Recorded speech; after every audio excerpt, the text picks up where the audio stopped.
Hi, everyone, and welcome to our Week 4 edition of Friday Night Huddle. I'm Brian Smith, along with Shane Fordham. We had some key matchups tonight that we may not see affect the team now, but Shane, you know it could happen later in the season. It could affect them. 100%. I mean, you want to set the tone early this season so that it can be smoother throughout the rest of the season. I think that's what one team did today. Am I wrong?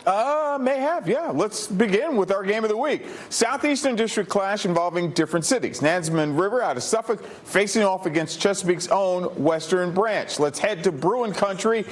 And there was a nice crowd on hand, line literally going up the street for these two squaring off. It was the Warriors taking an early 3-0 lead and getting more late first quarter. Under a minute left. That's quarterback Tyrell Grant on the keeper, gone.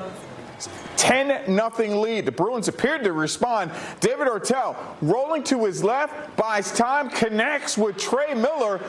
Unfortunately, no points for the Bruins. That would be a theme for the evening. Meantime, back to Nansemond River. Grant at it again. 20-yard strike to Keontae Bumpers. Nice grab. 17-0 advantage. Grant on the keeper here once more. This time in from 4 yards.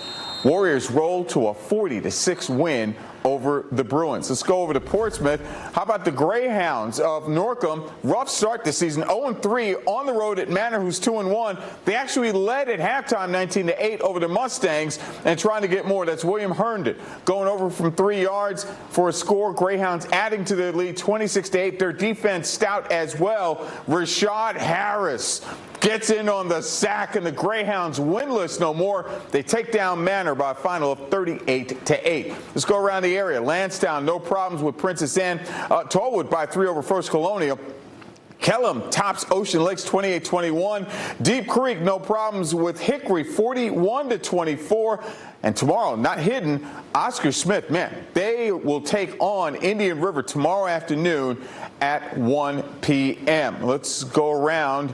We had a couple of close calls on the south side tonight, didn't we, Shane? That's right, B. Smith. Jumping straight into it, Green Run Stallions hosting the Cox Falcons. First quarter, quarterback Luke Ashcraft hits Tristan Williams on a little RPO. Getting a little RPO action tonight. Williams makes the first man miss, and his speed takes care of the rest. Williams takes it for the 80-yard catch-and-run touchdown to put the Stallions on the board first as they take a 7-0 lead. Second quarter now, same score. Falcons looking to make something happen here, but the Stallions defense just doesn't budge. This is Deshaun Smith with the pick, and he will see nothing but green on his way to the end zone for the pick six. Stallions will miss the field goal, so that'll make it 13-0. Talk about defense, though. Another reason why it was hard for the Cox offense to find a rhythm, that's Cameron Johnson, his third sack of the day to force fourth down. Now, defense back on the field in the red zone. Ashcraft this time finding Xavion Cleveland for the touchdown. Green Run beats Cox at home 20-7.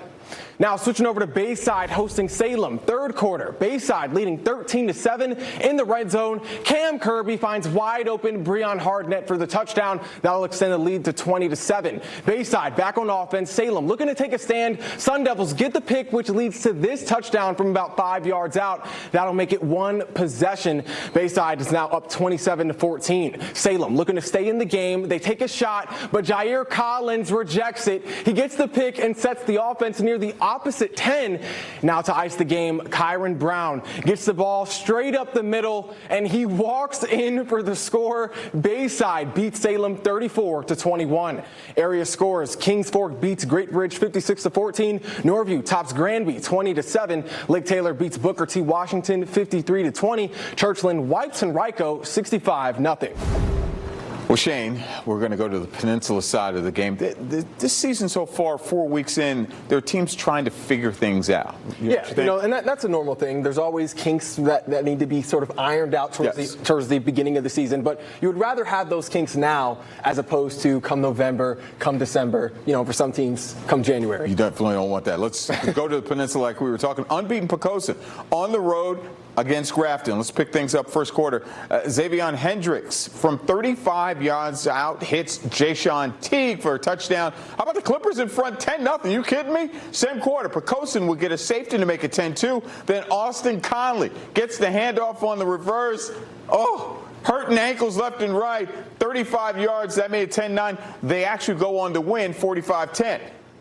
Now, looking at Warwick taking on Heritage at Todd Stadium, what a better place than to play the football game at Todd Stadium. Warwick already up 54-0 in the third quarter. Jameer Thornton gets the ball off the jet sweep, gets a little ring around the rosy from the defender, but he scores anyway. Warwick goes on to steamroll Heritage 61-0.